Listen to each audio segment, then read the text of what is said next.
oppressed and often repressed have always been told to shut up and be quiet, to not rock the boat, to not challenge or criticize authority. But what about when power is corrupt and oppressive? What about when power represented criminal enterprise? How come the people can't file a RICO Act on the government for running a criminal enterprise and racketeering? In all honesty, when you cut through all the fluff and propaganda, isn't that really what the system of capitalism really represents? A dog-eat-dog system of monopolization under the guise of competition and free enterprise, exploiting the labor of the working man and woman, blood sucking the life out of the lower working class. If you look at the origin of this system that was begun with the onslaught of genocide of the native indigenous communities, the death of land and people as revisionist history and miseducation teach our children that we are all or were immigrants, please fact check that. There appears to be a lot of shock, disappointment, and anger by the so-called radical and liberal left at the recent win by Donald Trump. What Trump and the right is good at doing is reading the temperament and climate of the empire/country, something that the left is not. Not only is the right good at reading such, they're good at both manipulating that climate and capitalizing off of it. People should have taken notice during the Hillary Clinton campaign and her attempt to win the presidency. The the empire wasn't trying to hear the warm, fuzzy, can we all just get along, count kumbaya bullshit. The empire has shifted further to the right in the post-Obama era, and what Trump did was present an alternative to business as usual. And during his presidency, he and his ilk continued to season, cultivate, and plant the seeds of moving further to the right with the Supreme Court picks and federal judges he appointed and left in his wake. The debacle of the Biden-Harris administration and Harris' subsequent campaign notwithstanding, you see the right knows what the left has refused to either acknowledge or accept, and that is it is a war going on in America for the hearts and minds of the people, or at least some or certain people. You could call it cultural wars or whatever euphemism you want to give it. The Steve Bannons, the Stephen Millers, and them folks that created the 2025 Project, do you honestly think that document concept and ideology just magically appeared? That is an idea that, for one, has always been around from the King Alfred Plan to Rex 84 to Project 2025. It has just been upgraded and stamped with Trumpism/neo-fascism in the modern times. The other interrelated side of this is the nostalgia, making America great again.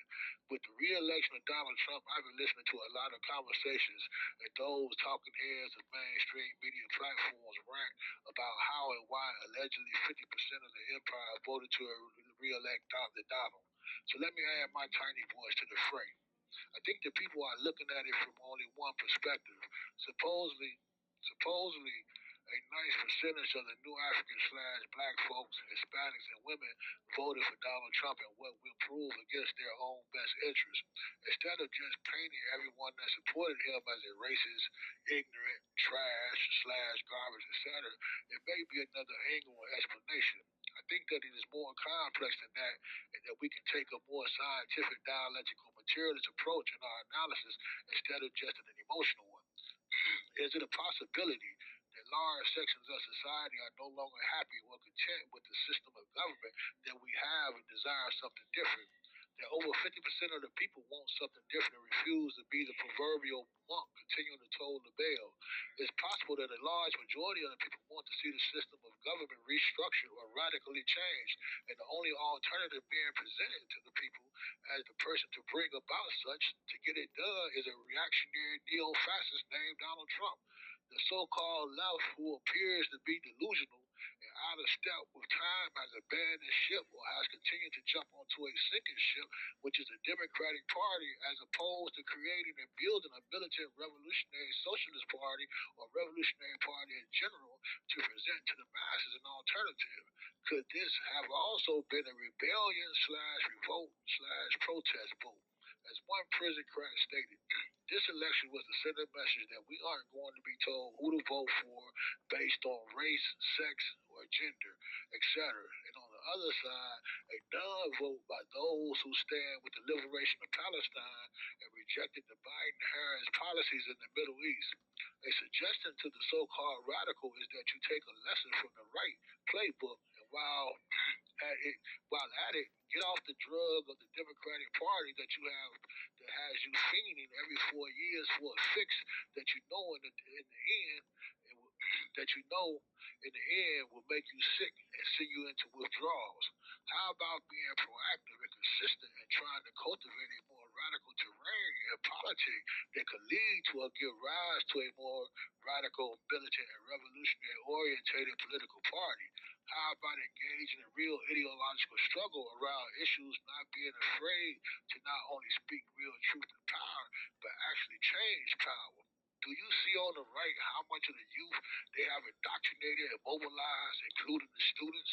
Do you not see how Trumpism has been able to capture and capitalize off of male nostalgia for feelings of dominance and superiority, of male machismo? Make America great again, whether the U.S.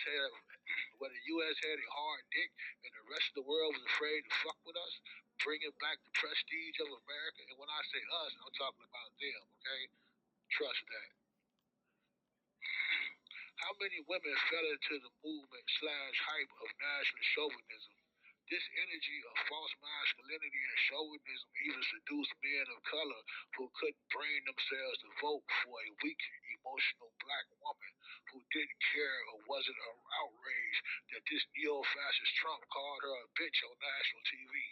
People were also concerned about their pocketbooks and the price of living, real issues, and until the left can come up with a real narrative that has a direct impact upon people's lives, they will continue to engage in rhetoric, pomp, and circumstance and be left out as a new reach. All right, rises like a phoenix, free to land. And again, this is just my little tiny voice. Oh, hold on, wait a minute. Breaking future news. Today, President Donald Trump issued an executive order making it a felony for anyone who doesn't stand and say, "I pledge allegiance to the flag" at any public event or classroom. They can be punished up to 5 to 10 years in prison. Oh, another news break. Today, President Trump, by executive order and authorization of the U.S. Supreme Court, decreed that any woman that has been found to have had an abortion faces a felony and mandatory sentence of 5 to 10 years. One more. Today, President Trump, by executive order on the heels of change to the U.S. Constitution, issued multiple light infantry military units into urban areas heavily populated by people of color to reduce the level of violent crime. Think it can't happen here? Is that the naivety that allows the Donald to keep winning? Imagine that.